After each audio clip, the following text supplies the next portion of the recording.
This is 180. Thank you so much for watching the show. Janine Perrick and John Stanley are with myself, Paul Murray, as we discuss a whole bunch of stuff, including the latest movie, Ballabo. It's an excellent Australian movie, and Georgia Hawkins sat down with its star and director. We get to that very shortly.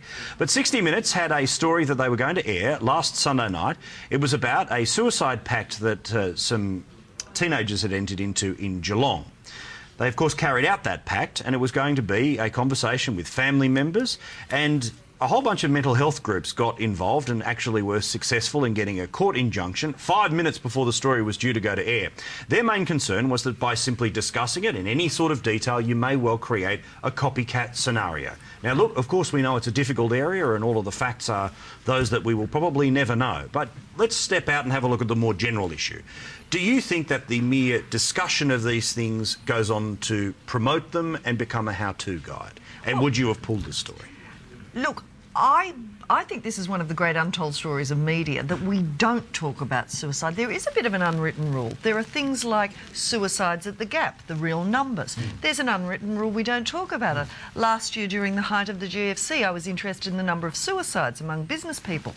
We just don't write about it. In England they do. They'll say that something's a suicide, and especially I can see the issue is even more sensitive with kids. Teenagers do tend to copycat. Now, I suppose the argument would be, if this story caused even one kid to go and do it, is it worth it for a story? I think the broader issue, I can't believe there's not ways that a responsible news program can't cover it in such a way that it doesn't, and people commit suicide over stories anyway. So it does seem like it's something we should be having the debate on, and is it up for the courts to decide, and where do you stop next on what will stop a copycat? But it is that thing where it literally is the one where there is no answer. That's right. I tend to agree with Janine, and I think about it a lot because we work on radio stations where you hear, for instance, of a railway line where the trains have stopped. It's because someone has committed suicide. Often, but we don't say that. And there are so many other instances where there are suicides. The nature of it we don't discuss. And I've often thought, is this right? We go through the procedure. We go through the procedure. About a week and a half ago, something came up on the program, and I know that I felt bound to say, of course, if you have problems with this, you give the number for Lifeline. If people do have problems, because it's drilled into you that whenever you discuss it, you want to make sure you give people that message. But in this case, there are people who've worked in this field. Jeff Kennett, Michael Carr-Gregg felt very, very strongly that it may prompt copycats, and we've got kids who we know do look at these things and copy. Somebody said to me, he wondered whether by putting it on TV, other kids might think, well, gee, I might get on 60 Minutes if I understand.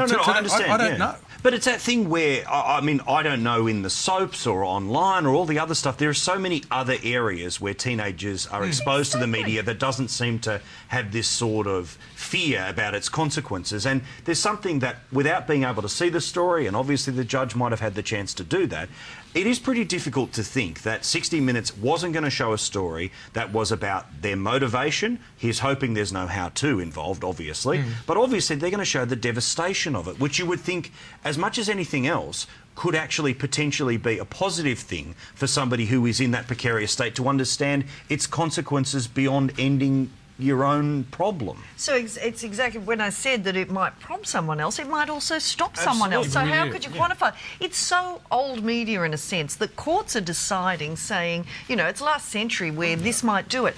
The kids can go online, they can get anything they want to know about it. They can watch movies that influence them more than responsible journalism. So I think we have to think they're getting access to so many other forms of media. How many kids watch 60 Minutes anyway? I don't think it's their demographic. No, I think that's actually quite a fair point in all of it as well. But again, it is one of those strange things that a court's walked in and a court's made this decision. Well, the court's made it, but remember, we're talking about two people who spend most of their life dealing with these issues, Michael Carr-Gregg and Jeff Kennett. I think we'd have great respect for both of those people who felt strongly enough to actually go to court and initially speak to David Gyngell to try to get this story not put on. But what if somebody else then who's less responsible decides, I'll get an injunction too, I don't like the story, and I'll use this excuse? Well, yeah, but I think one of the reasons why the courts gave the injunction was because of the strength of the case and the credibility of the people. But I think there's quite a case for saying, OK, Michael Carr-Gregg and Jeff Kennett, come into the edit booth of 60 Minutes and watch this thing with us and see see what would you do to this story to minimise the potential of that as well. And I think that's, as I say, we don't know what's happened here, but I'd be fascinated to know if that's happened or not. Look, very keen to know what you think. We know it's the toughest possible subject, so feel free. 180@skynews.com.au. Continuing on with the heavy themes, though, Balibo, of course, is a film about the murder of those Australian journalists so many years ago, and there would, of course, be many, many people who wouldn't be across the story.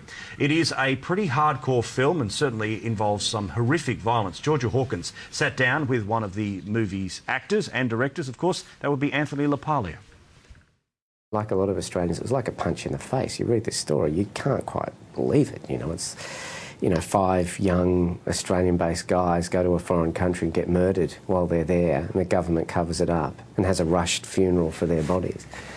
And also, I think, like for a lot of Australians, the Balibo 5 story then opens the door to the story of East Timor. And then you go there and you find out about this country, and, you know, as we did to make the film. The Balibo 5 stories kind of kept the story of East Timor alive for Australians, I think. And Anthony, I know that you've made the point that you were angry. There was a mass genocide that per capita kind of rivals any such event in the world. A third of the, you know, officially, about a third of the Timorese population was wiped out by the Indonesians during the occupation between 75 and 99. And I think if you go back through the archives from 75 to 99, you will find very little on it. So it was really an incredibly successful whitewash. I think given to him by his family. There's a combination of events. Number one, it is such a tiny place. Number two, there's a kind of lethargy in general in the public. The Indonesians had effectively silenced the Australian media by killing the 5 and also Roger East. They'd sent such a clear signal that they would murder journalists that came to East Timor. And in those 24 years, very few journalists actually ventured there. It was almost impossible to. But we know there's other impossible parts of the world that journalists got into.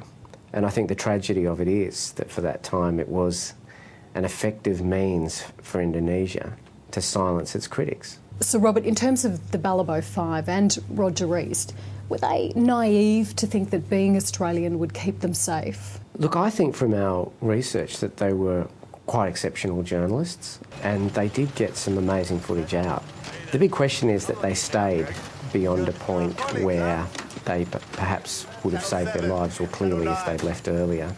And I can't help believe that those guys realised the power of the footage they were about to shoot. It's October the 16th, the invasion happened on December the 7th.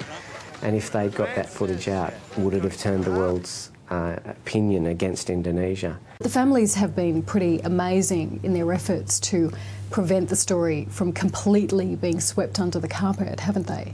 And in fact, if there's anything positive to come from this terrible tragedy of their, losing their fathers and husbands and sons, is that the families became a voice for the story of East Timor and its journey to independence. You think of the work of Shirley Shackleton championing the cause of East Timor and keeping the plight of East Timor alive in the Australian psyche over all those years. And yes, the families continue to call for justice for the Balibo 5, but I think they will be best known for their work ultimately in helping East Timor become independent. Anthony, around the time the film premiered, the Indonesian government came out saying that it was a work of complete fiction, right?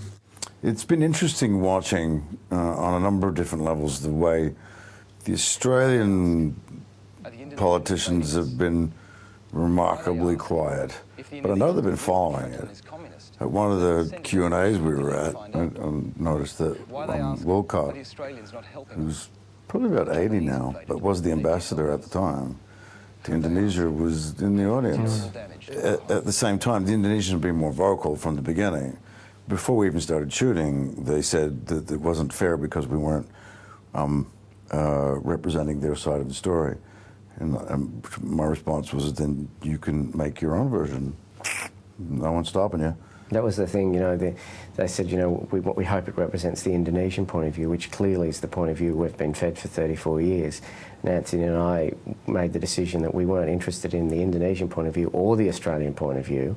We were interested in the truth of what happened. The story. And that government's points of view are based on, you know, pragmatic foreign policy choices, which have been catastrophic, as we know. Robert, I know that you have said that you would like to see justice served. Anthony, do you believe that will ever happen? The truth of the matter is that, you know, there's been a lot of talk about, you know, that the Indonesian government has reformed and et cetera, et cetera. Well, if you go up to Papua, they're doing basically the same kind of thing. There's a very slow genocide. It's not quite at the pace they were going before, but there's a very slow genocide going on up there of the indigenous people that you don't hear about at all. And some of the players are the same players. And there may have been some kind of progress made within Indonesia and the Indonesian government. Clearly not enough. And, you know, it's only public pressure, you know, diplomatic pressure, world pressure, that's going to make that kind of thing stop. And there's an obligation on the part of, you know, the people from Australia to apply pressure to their politicians who represent them.